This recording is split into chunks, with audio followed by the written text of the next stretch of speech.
Estamos de volta com Visão CNN. Os ataques criminosos de 8 de janeiro completam um mês nesta quarta-feira e estamos trazendo, claro, um balanço desse dia. 1.406 pessoas foram presas em flagrante.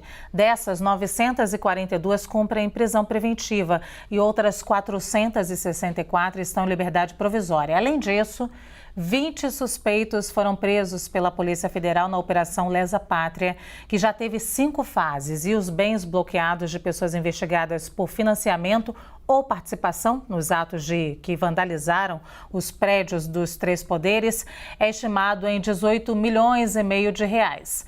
Nós vamos conversar agora com o governador do Espírito Santo, Renato Casagrande. Governador, boa tarde, muito bem-vindo. Eu queria saber do senhor como o senhor tem acompanhado, então, as investigações e prisões desse dia 8 de janeiro que entrou para a história do Brasil. Boa tarde, Luciana, e boa tarde a todos que estão nos acompanhando.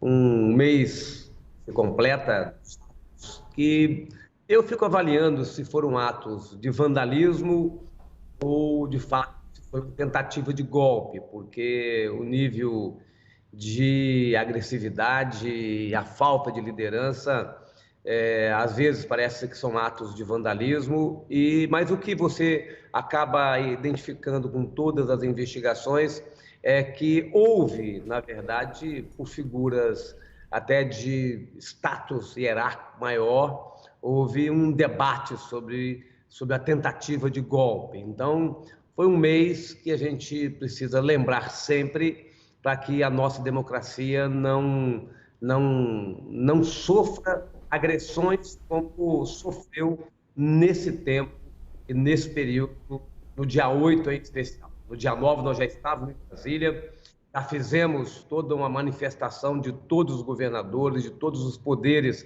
defendendo a democracia. Estamos acompanhando de perto cada estado. Eu aqui no meu estado, eu montei um comitê de gestão para investigar, acompanhar, monitorar qualquer ataque às instituições. Então, o que aconteceu também nos levou a ficar mais vigilantes com relação à preservação das nossas instituições. O mais importante, Luciana, é que nesse tempo nossas instituições foram tensionadas, foram puxadas e até envergaram, mas elas não quebraram. E todo mundo e todas as instituições que passam por momentos de muito tensionamento, de muito teste e que resiste, as instituições saem mais fortes. Então, eu não tenho nenhuma dúvida que a democracia brasileira saiu mais fortalecida porque resistiram e estão resistindo a esses ataques. Nós temos que proteger a democracia, respeitar o resultado eleitoral e a gente seguir em frente para que a gente, de fato, possa desenvolver esse país. Governador, a gente tem aqui também as análises, os nossos analistas que vão participar da entrevista. A Basília Rodrigues já aparece junto com o Leandro Rezende. Vou começar pela Basília. Você, Basília. Luciana. Governador, eu gostaria de saber qual a sua avaliação do impacto dessas manifestações, pelo menos na percepção dos brasileiros. Em outubro, a gente deixou as eleições vendo de maneira taxativa que o Brasil estava dividido. Então, ficou muito próximo ali a margem de votos entre Lula e Bolsonaro. Depois de 8 de janeiro, o senhor acha que o Brasil continua dividido ou as pessoas mudaram e escolheram um lado, dando maioria? Olha, Basília, são duas coisas diferentes. Muitas pessoas que votaram em Bolsonaro são contra esse tipo de ato e esses ataques que as instituições sofreram de forma concreta e real, com depredação, ataques nas redes sociais, mesmo sabendo que 100% ou quase 100% das pessoas presentes nesses atos são pessoas simpáticas ao Bolsonaro e ao bolsonarismo, nós não podemos colocar todos na mesma posição. Então, mesmo que as pessoas mantenham uma simpatia com a parte das pessoas que condenam esses atos, pode manter uma simpatia, ou uma simpatia pelo Bolsonaro, pela liderança do Bolsonaro, mas uma grande parte daquelas pessoas que votou em Bolsonaro não concorda com esse tipo de prática. Então, acho que a gente tem que fazer essa separação.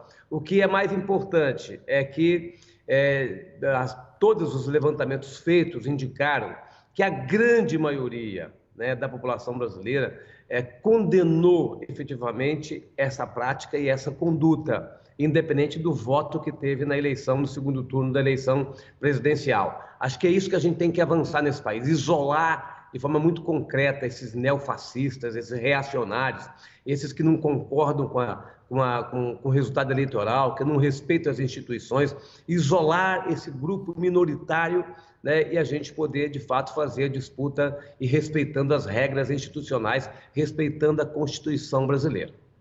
Leandro. Obrigado, Luciana. Governador, obrigado por estar conversando conosco também. A gente teve nessa semana a reunião do Fórum de Governadores e queria perguntar para o senhor se foi externada ou se está sendo externada pelos governadores preocupação com a politização das polícias militares. Isso porque a gente teve prisão de coronel da PM do Distrito Federal e isso se tornou um tema. Queria saber como que os governadores estão olhando para essa questão, governador. Esse tema, Leandro, da politização da Polícia Militar é um tema que já vem sendo perguntado a nós nesses últimos 4 anos, né? Porque como também uma boa parte dos policiais, eles têm uma simpatia, ou tiveram uma simpatia pelo Bolsonaro, sempre houve esse questionamento. Mas tirando um caso ou outro que a gente teve, e esse caso de Brasília agora, que foi um caso muito significativo, né, e precisa ser condenado de forma objetiva, e a Justiça está atuando firmemente neste caso. Tirando isso, nós não temos, nenhum governador manifestou qualquer preocupação ou não relatou nenhum fato que possa estar acontecendo de insubordinação da Polícia Militar em cada estado. Então, aqui no Espírito Santo, a Polícia Militar se conduziu de forma exemplar, está se conduzindo de forma exemplar, tomou as decisões necessárias para proteger as instituições, para poder executar as decisões do Supremo Tribunal Federal. Então, nós não estamos tendo nenhum problema para esse sindicato de Brasília hoje em nenhum outro estado do Brasil. Governador, o senhor falou aí de neofascistas e a gente tem aqui órgãos que monitoram os discursos de ódio. Ontem mesmo a ONG SaferNet divulgou aí um aumento dos discursos de ódio, inclusive discursos de ódio nazistas em Brasil, células neonazistas no Brasil. Eu lhe pergunto, a gente tem hoje também a notícia de que teremos aí um monumento para lembrar o dia 8 de janeiro, para que não se repita na história do nosso país um ataque à democracia. O senhor acha isso suficiente? O que o senhor, como governador de estado, tem de preocupação também com esses grupos que crescem pelo Brasil inteiro? Aí no seu estado, como o senhor se preocupa e o que deve fazer? Eu tenho ido, os governadores são muito atacados, né, por esses grupos. Eu tenho ido sempre à Justiça e fazer a condenação, e buscar a condenação junto à Justiça.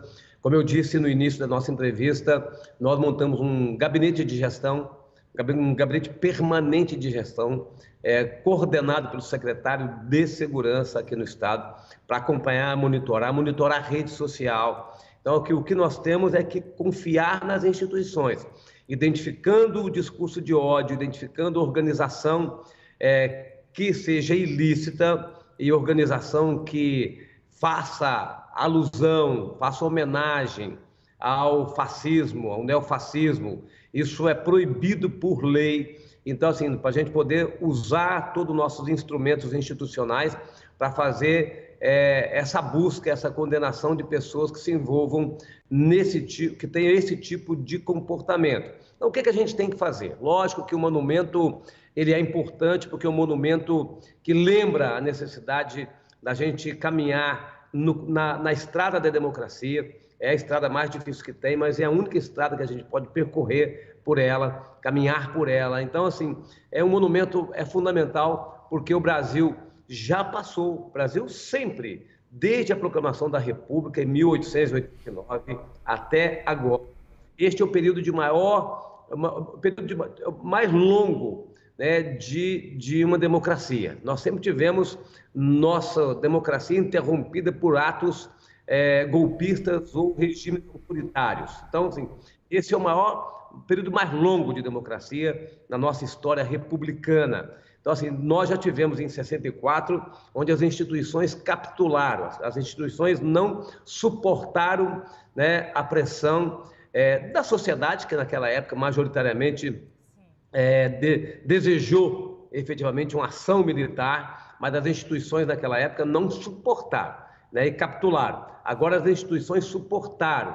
Então, assim, é bom que a gente tenha um monumento que possa lembrar este momento para poder a gente saber que esse é o caminho que a gente tem que seguir, mas a gente tem que estar vigilante, as nossas instituições vigilantes, as nossas instituições saindo do personalismo, né, e atuando sempre nesse caminho do fortalecimento das suas ações. Acho que esse é o trabalho que a gente tem que fazer permanentemente. Governador, rapidamente, eu sei que o senhor reuniu ontem, esteve com outros governadores reunidos com o ministro Fernando Haddad, e eu gostaria rapidamente que o senhor falasse sobre a compensação do ICMS. O que ficou resolvido, governador?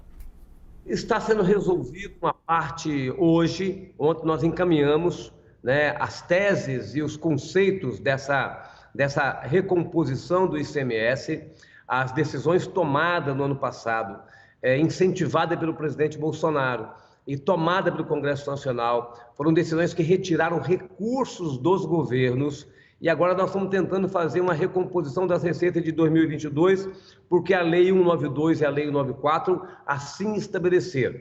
Então, nós reivindicávamos 45 bilhões de reais de recuperação, o governo tinha ofertado 13 bilhões, o governo chegou agora a um patamar mediano de 22,5 bilhões de reais, para a gente poder recompor em 4 anos, dentro do nosso mandato dos atuais governadores. Então, estamos caminhando hoje, o secretário do Tesouro Nacional está conversando com os nossos secretários de Fazenda que estão em Brasília, para a gente poder dar esse encaminhamento, mas ficou muito bem encaminhado ontem e hoje está sendo discutido o detalhe dessa compensação. Muito obrigada. Nós conversamos com o governador do Espírito Santo, Renato Casagrande. Obrigada, governador, por nos atender aqui no Visão CNN. Obrigado a vocês.